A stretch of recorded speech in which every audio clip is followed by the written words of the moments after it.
Hello and welcome back to the Sky Mobile Transfer Show, where we debate the latest deals, rumours and reports taking place across the January transfer window. Today we've got a Chelsea special with 1 week left of the window. So who better to get in than one of the biggest blues around, Mathys Tel.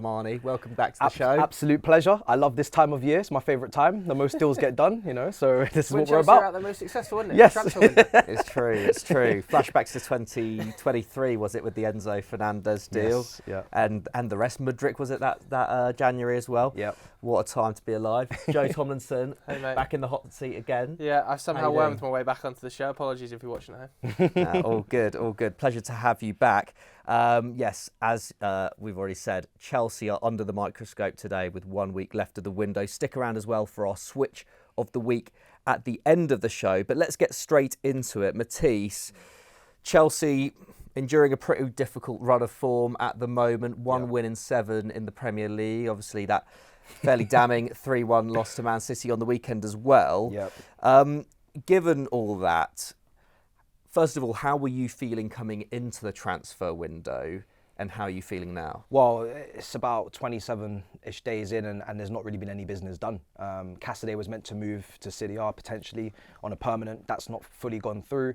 Chelsea have got an issue with the spine. You look at the striker position, Jackson is basically shouldering that position on his own. He hasn't got any support. The manager's already publicly come out and said Nkunku's not a striker. We kind of already knew that from watching him at his time at Leipzig. He was always meant to play behind the striker. But I think this all goes back to Chelsea in the summer as to where we are now with that PSR, very PSR-led, agent-driven window where they signed a lot of players based upon the fact that they were trying to get players out the door, swap deals, and not really addressing their needs and not really addressing their spine and doing too much instead of doing what they need to do. And now it's kind of caught up to them where in this winter period where we've had a lot of games, and we had the Conference League and the players played well in that, but that was never going to be the test of their real credentials in the Premier League. They needed to come in the Premier League and stamp their authority and come in for Caicedos and come in for Jacksons and show that they can contribute, and they haven't been able to do that. And now we're seeing tired legs, we're seeing drop-offs in second halves, inability to control games, people picking up knocks and niggles. And Chelsea in this window, I feel like there's some very simple things they could have done. Maybe recalling Santos from Strasbourg or Okachuku from Southampton. Had a great game at Old Trafford. I know you remember that. Just to refresh that midfield and replenish it. They haven't been able to do that. The striker position is clear. Jackson's been in poor form. He's not taking his chances. He hasn't got any support to be benched and be moved out the side. Guy is maybe too young and too raw, 19 years old from Barcelona. And Chelsea haven't addressed any of these issues and it could cost them top 4 because the league is very competitive. We've seen an upturn of results from Man City, Nottingham Forest. I know they had a bad defeat the other Bournemouth. game. Yeah, Bournemouth, Villa, Newcastle. There's no, even with the 5 spots potentially on coefficient, there's no telling that Chelsea are going to get that position if they don't do something in the last few days of the window. Yeah, you raised some good points there. I mean, especially in the back line as well with Fofana's injury, Badiashiel's injury, Renato Veiga now having gone to Juventus, one of the only deals that we've seen done at Chelsea this January so far. Disasi potentially going to Villa. It feels like Chelsea are quite thin at the back there. Of course, like you say, Chalobah coming back from Crystal Palace has been a positive, but all of a sudden it feels like, that back line is pretty thin. I mean, Joe, what have you made of Chelsea's dealings so far? What have you made of any potential rumours as well? Of course, we've seen chat about Alejandro Garnacho and Nkunku potentially going the other way. What are your feelings as a United fan on that? And from a Chelsea perspective, what do you think? What do you think they need to do? Well, I think there's a big spotlight on the sporting directors, isn't there? It feels like Chelsea fans have really keyed in on Winstanley and Stewart and been like, what is the role here? Have you done a good job? And I think the summer window that Mathys just spoke about there, now you look back on it and it really doesn't look that effective, does it? The first team is really the same first team Pochettino was operating with the occasional addition. I think Sancho has been pretty effective, hasn't scored an awful lot of goals, but certainly adds something to the side. The defence hasn't really improved. I think the business around Trevor Chalobah, sending him out on loan, part of the bomb squad, bringing him back, that all feels a little bit ugly, doesn't it? So the last window wasn't great. Doesn't feel like enough has been done to address major issues in this window either. I think Maresca has very publicly as well, come out and backed Robert Sanchez. And I think a few Chelsea fans are a little bit suspect of that, and we're probably going to come on to discuss him a little bit more detail. In terms of the Garnacho deal, me as a Manchester United fan, I don't want to lose him. I don't like the idea of Manchester United selling some of their most exciting young academy graduates. I think although the fact he has had probably a poor 6 months, let's not forget what he was doing prior to that under Erik ten Hag, when he was starting nearly every minute of every game, very consistent performer, lots of goal involvements for a player his age. And look, since then it's tailed off a little bit, but let's not pretend that development at that age is linear. You know, the age between 20 and 23 for a wide forward is extremely important. You think back to some of the Premier League's greatest players, you know, Mo Salah at that period of his career was playing for Basel. Riyad Mahrez was playing in Ligue 2. Like, there's not a guarantee of success just because you've kind of flatlined a little bit. You can fly up, and I think he would be a very smart addition for Chelsea, to be honest with you. I don't think he got enough goals from wide. Do you think there is a price, though, that as a fan you'd be happy with United taking for Garnacho, or do you think? Well, I would take less for Garnacho from Napoli. You know, if United can get 60 million from Napoli, there is an argument to be made that the financial crisis United are in is so dire that some bad, painful decisions have to happen in order for the club to move forward, and that might well be Alejandro Garnacho leaving. It would pain me to see it, but I can semi-understand it because of the financial mismanagement of the past, but I would rather see him go to Napoli, obviously. I don't want to see him go to a Premier League rival in Chelsea. I think he will thrive there. He feels like a very Chelsea winger. I know Mathys isn't the biggest fan of the move, but for me, Chelsea don't have enough goals from wide areas. Pedro Neto, across his last 4 seasons, hasn't scored enough goals. Jadon Sancho this year, despite being very pretty on the ball and he can create chance, doesn't score goals. Didn't score goals at Manchester United, hasn't really scored goals this season at Chelsea. Madueke's contributed, but it's come in blocks almost. Yeah. Had the hat-trick, he's scored 2 in 2 recently, hasn't he? But there was a 4-month period where he scored 2 goals. I think Alejandro Garnacho would provide a far bigger goal threat than these wingers currently are. And I know people don't rate him at home, and I'm sure the comments are going to reflect that.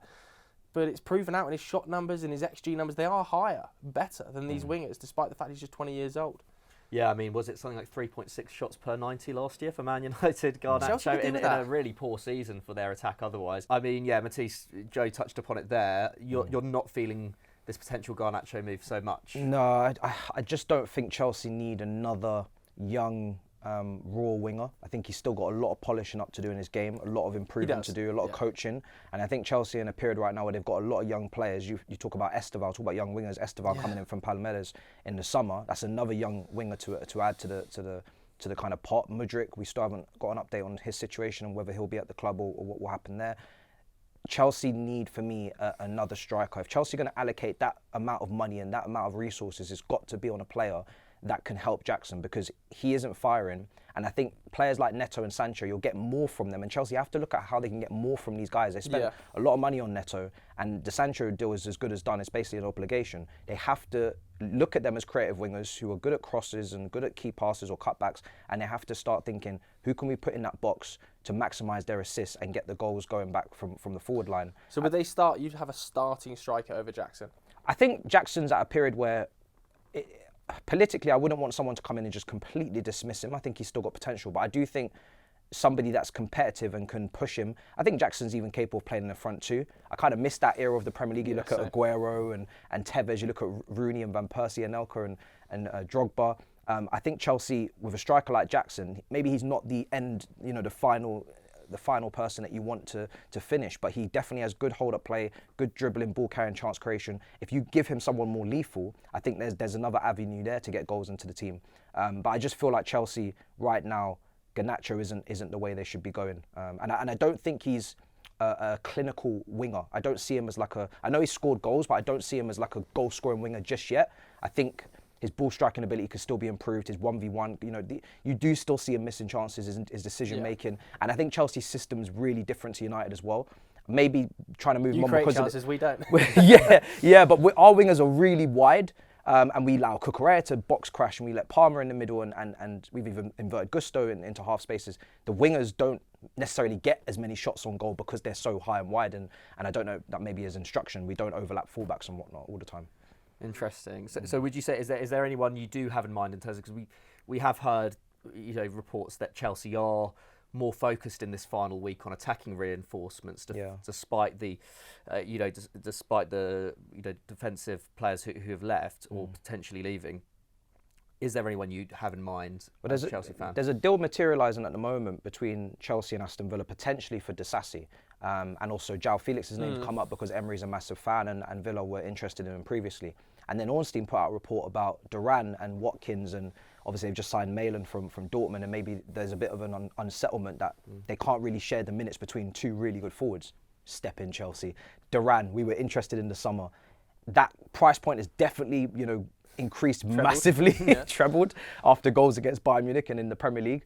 But if you can do some sort of deal between the two parties, and Duran, I wasn't 100% sure of him over the summer because he didn't really have a lot of sample size, a lot of evidence, but his ball striking looks really good. He takes long shots. He's better aerially than Jackson. And obviously, it is another swap. It is another, back and forth between Aston Villa. We saw it in the summer with Kellyman and Maatsen. I'm not trying to encourage these deals, but when you've only got a couple of days left and you're panicking and top four really is on the line, you might have to play the game. Do you think, though, that is then a very similar situation for Duran? Like Duran currently battling with Watkins. Is he not going to be battling with Jackson? I feel like Jackson is quite established despite the fact he's in a bit of a downward part of the season right now. Last season, what was it, 15 or so goals? This season, I could see him hitting 15 goals. Yeah. Like, is that just not the same battle he's having at Villa, or he's not going to be the guaranteed out-and-out man at that club? I feel like Chelsea, with Jackson's form right now, and the fact that he is not ready to shoulder the burden of that position, in my opinion, for the whole season, I think there's definitely room for him to play. And Duran, as long as it's done on meritocracy, this is why, for me, getting a big name striker on high wages and potentially a high transfer fee, you do kind of ruin the developing and the good work that Jackson's done so far, and you're almost binning him. Whereas if you do get a Duran, who's still young, and maybe he's not ready to shoulder the burden of the pressure at Chelsea. It's a really big position. That number 9 shirt is cursed to a lot of the fan base. I think it's good for both of them. They've got two players that are competing for the same spot. If it's not going well for them, they can be swapped out, and it doesn't feel like the whole world is on their shoulders in terms of the position. But if Duran's looking for regular starting minutes, like you said, then maybe a West Ham or someone else. R.I.P. Nkunku, man. Yeah.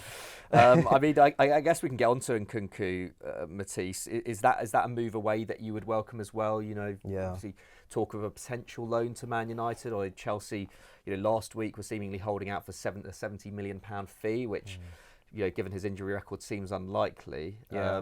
Would that be something you'd welcome, or do you think Chelsea need that body there, especially in the Conference League? And I think if Chelsea get that striker in, they can definitely afford to let him go. If they don't, then they can't. I think with Nkunku, he seems a little bit disinterested now. I think he's maybe lost the motivation to try and make it at Chelsea purely because, one, he's not playing in his strongest position week in, week out. He has been asked to play up front. He's not really great back to goal. He's not really got the same upper body strength, I don't think, as Jackson has developed to hold off big defenders. And I think he wants to play facing the goal. I think he wants to be a connector. He wants to be a 10 that, is in the half space, is receiving on the turn and going forward. He's got a good passing ability, a good creativity side to him that people haven't really seen because he's been injured last year and he's not played in his position this year. But when he come on against Man City at the weekend, I just felt he really isn't looking like he wants to be here anymore. He's moving around very sluggishly. He's not, breaking his back to get into the box. He's dropping really deep and picking up the ball for centre-backs and doing 1-2s that are very pointless, not really what we need him on the pitch for. And he doesn't press as well, which is not really necessarily his fault. He's come from a lot of injuries, he's had a lot of issues, but he doesn't have the same intensity when he comes on, and then that maybe lack of defending from the front starts to show itself in the back part of the team. So I just think it's not a fit that makes sense when you sign Felix and you still have Chukwuemeka on the books, who I think is a good talent as well. Palmer's playing in the 10. There's too many 10s, and Maresca said that in his press conference as well. Yeah, it certainly does seem to be a problem. I mean, just Palmer alone being there, the fact that he is just so relied upon by Maresca, it feels very difficult for anyone else to thrive there.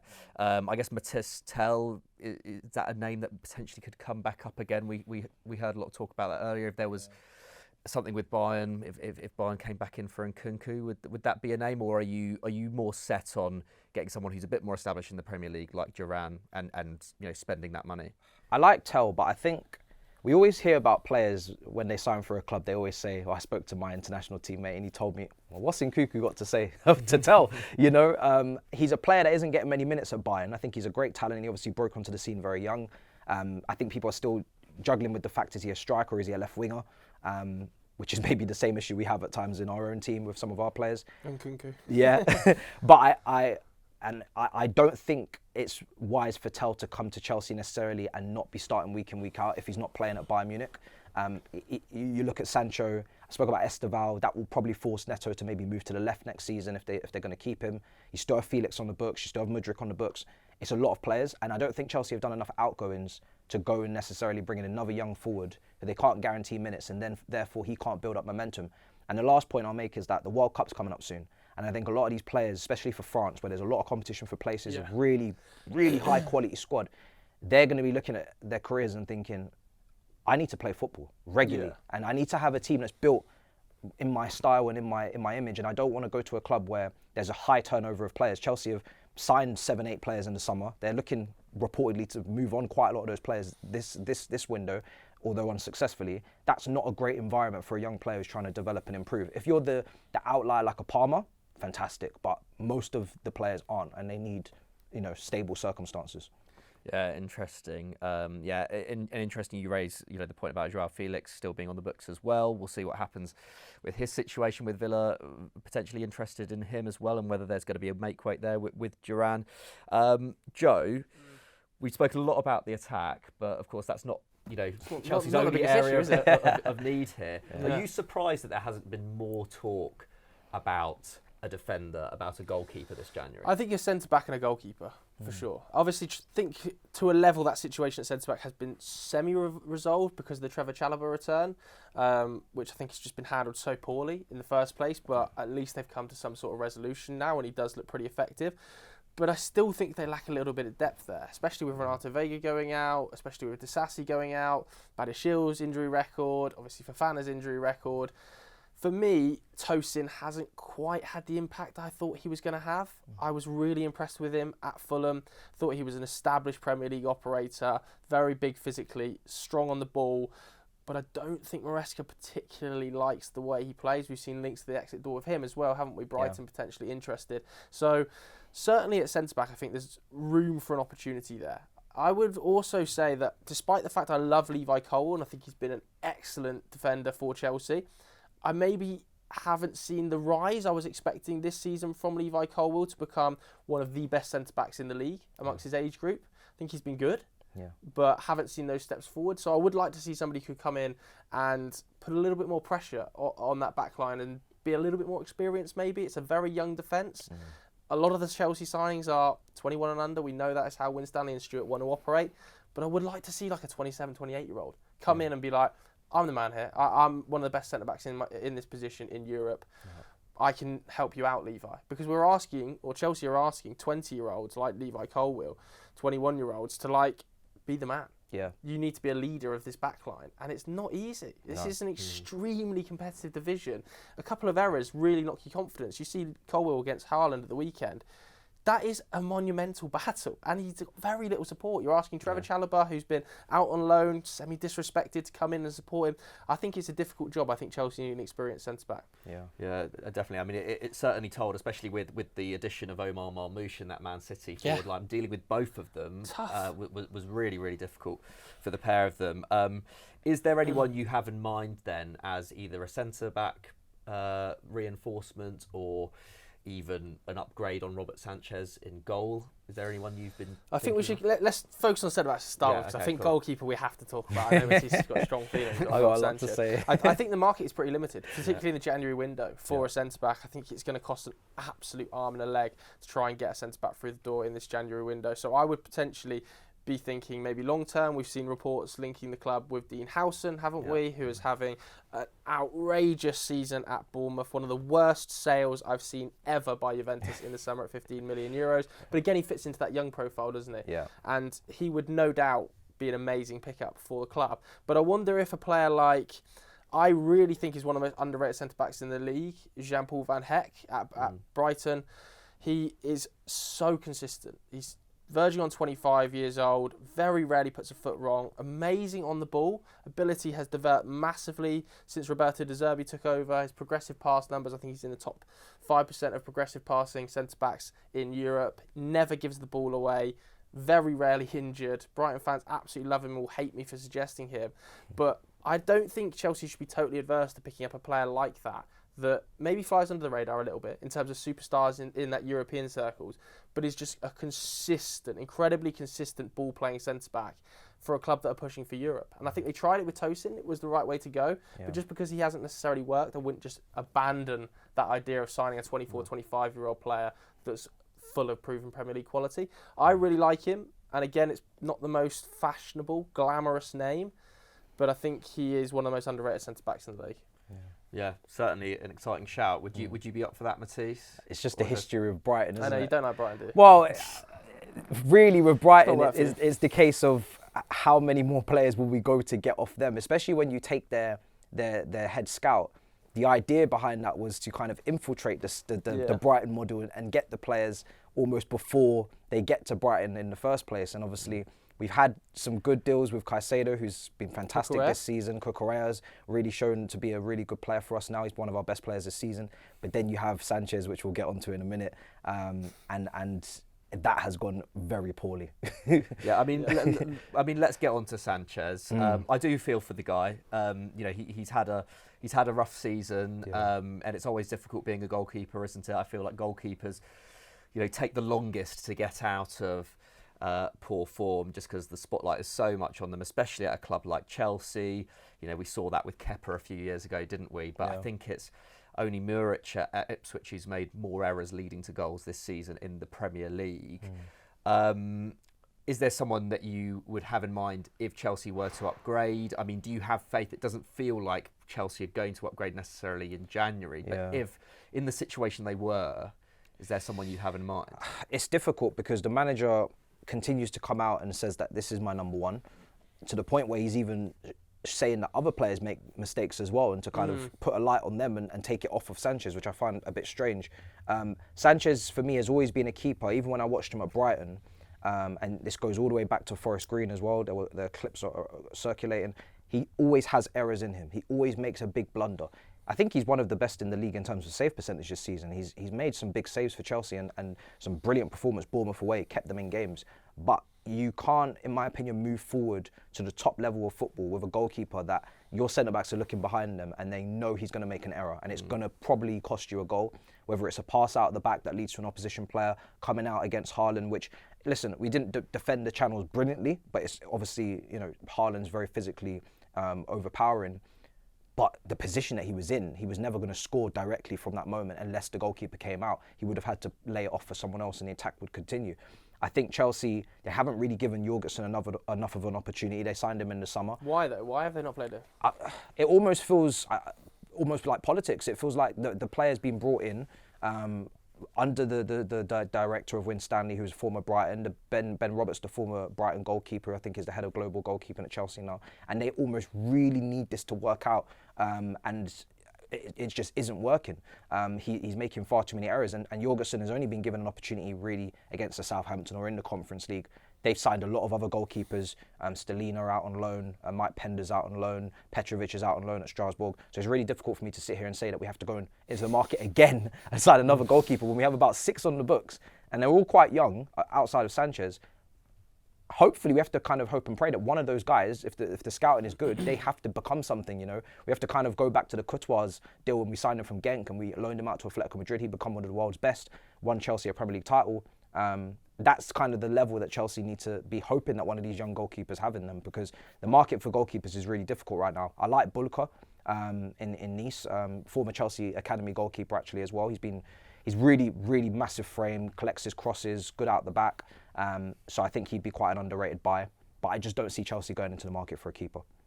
Yeah, it does feel less and less likely as the window winds down. Joe, have you got any shouts goalkeeper-wise it's difficult, for Chelsea? I agree. Just because of the volume you've got on your books. Yeah. I think there are arguments to be say, could you recall Petrovic? The balance between him and Sanchez felt on a knife edge, and they ended up going Sanchez's way, didn't they? Yeah. And I kind of agree with you. I'm not sure it's totally worked out there. I even think some of the ball playing out from the back ability, I don't know whether it's always at the highest level. Yeah. I think, Penders is obviously very highly rated, isn't he? But very young still. So maybe you go for a more experienced keeper, but that would probably mean you have to move Sanchez on, which I agree. I just can't see Chelsea doing. I really think they've doubled down on Sanchez, not just Enzo Maresca, the sporting directors, the goalkeeping coach, like you said, the head of global goalkeeping. Yeah. That Brighton spotlight shines incredibly bright, doesn't it? It feels like they are locked behind Sanchez. They truly believe he is going to be the goalkeeper. So I don't think they'll sign a goalkeeper. I totally agree with you. Maybe they could look at Gregor Kobel. You know, we've seen the links over this window, haven't we, from mainly German media. Borussia Dortmund stinking the world out in the Bundesliga right now, 11th, and not looking like they're going to progress to a level where they make European football or at least Champions League football at this stage. So could Gregor Kobel kick up a bit of a fuss and say, I want out, but he's on a long-term contract? You know, it's not going to be a cheap move to get a keeper of his standing out of the Bundesliga, is it? I don't see Chelsea dipping into the market. I'm the same as Mathys. They're going to stick by Sanchez. But maybe, you know, if you're on for a rogue shout, maybe a Gregor Kobel. Yeah, interesting. Certainly feel like he might be a goalkeeper who's in demand in the summer. Finally, then, to wrap up, Mathys, do you see Chelsea securing top 4 without significant activity between now and the end of the window? It's on a knife edge. I think Chelsea are playing a dangerous game because I think they're 1 or 2 injuries away from completely almost imploding. You look at Caicedo, the amount of minutes he's played, the amount of ground he's covered. There's no one in that midfield like him that can make the level of tackles and interceptions and cut the transitions out like he does. We saw Enzo Fernandez over the weekend. You know, a lot of people were dribbling past him. He's not that enforcer, that 6 that's going to help protect the back line if Caicedo's get injured. If Chelsea don't bring in one of their midfielders back on a recall from their loan, I think that's an area where that is really the difference between top 4 and not. And the other area is Jackson. If Jackson gets back into the form we saw earlier on in the season, which had him doing really good numbers and up there with some of the other strikers in the league outside of Haaland, then that will be a massive needle mover because they're not clinical right now in the attack. We saw that with the 2v1. I think Palmer slightly overhit the pass against City. He misses, he doesn't want to execute that left foot shot. Maybe a better striker does that, stronger on their weaker foot, and Chelsea could go 2-0 up and maybe the game is completely different. But without that, they're in big trouble. But I think the biggest point here is that defence keeps leaking goals. Even when Chelsea were winning games, they were leaking goals. They were conceding a late goal here and there, lapse of concentration. And I think the biggest thing for Chelsea is, do they know who they want to build their defence around? We spoke about Levi Colwill. He's maybe trying to be an aggressor, but as we saw of Haaland, isn't a Van Dijk, isn't a Konate, a Gabriel type aggressor, that level. And whatever centre-back that plays alongside him or Chalobah, there needs to be a balance. You look at Vidic and Ferdinand, Terry, Carvalho, Stones and Diaz. There's always an aggressor and a person that kind of drops off and sits off. And Chelsea don't have that balance at all. They just put anything together back there and hope for the best. Yeah, it's a tricky one, isn't it? And I guess maybe that's where the thinking is. If Chelsea are going to be, throwing their eggs into the forward basket this week, maybe the thinking is, let's maximise what we do well rather than try and patch up what we've been struggling with. So there we have it. An interesting week ahead for Chelsea. No major incomings as we record this, but who knows if there have been any developments by the time you're watching this. Let's round off the show with our Sky Mobile Switch of the week. Each of us picking either a completed deal or a strong rumour that we really, really like from the last few days. Mathys, I'll start with you. Yeah. What's taking your fancy? It had to be Neymar back to Santos for me. I think this back end of his career has been really disappointing, considering he was one of the best players in the world. We all remember him, the MSN front line at Barcelona, one of the best attacking trios of all time under Enrique. We all remember him at Santos, those clips, the skill, the bravery, the audaciousness to take on players and play on off the cuff. I think PSG, he obviously had an interview actually recently where he said he moved there because of friendships and wanting to rekindle playing with the Marquinhoses and the Lucas Moura's and some of his Brazilian teammates. But since he's made that move to Saudi, he's just been injured. He's not played, and he needs to at least have one last hurrah at Santos. It's a shame they're not at the Club World Cup. I would have loved to have seen him play in that competition in the summer. But yeah, I just want to see Neymar just do a few more tricks and entertain just before he retires, basically. Yeah, I love that shout. It'd be great to see Neymar just enjoying his football again. Back where it all started. Joe, what's tickled your fancy this week? I think I'm going to go for Nkunku to Manchester United. Okay. We've briefly mentioned it in there, didn't we? But I think the fit is actually really nice for that Ruben Amorim system, who wants to operate with 2 10s in behind the striker. I think Man United lack goals, big time. Nobody in that forward line wants to shoot. Nobody in that forward line is an actual finisher. And I think he would provide that. It would also mean that he doesn't have to play as this sort of central striker where he's operating at Chelsea back to goal in a Nicolas Jackson style. He can play off a player. Yeah. I think he actually fits the system quite nicely for Ruben Amorim in that role. Whether or not United could get the deal done because funds are so limited, I'm unconvinced about. But I think the fit is quite nice. Yeah, good shout there. I'll round off with a done deal. There haven't been a huge amount to choose from over the last few days, but Emiliano Buendia to buy Leverkusen on loan looks like it's going to happen. 6-month loan with an option to buy. And he's become a bit of a forgotten man, hasn't he, at Aston Villa. Emi Buendia, coming back from that ACL injury, hasn't even started, a game this season in the Premier League. But I'm really excited to see what he could do under Xabi Alonso. I think, that Bayer Leverkusen side has, maximised the potential of a number of players, especially in forward positions. You think about Nathan Teller, you think about Victor Boniface, think about how well Florian Wirtz has come on over the last 2 years. I think, Buendia in his best days at Norwich was a very tenacious and creative winger, really, really hard-working.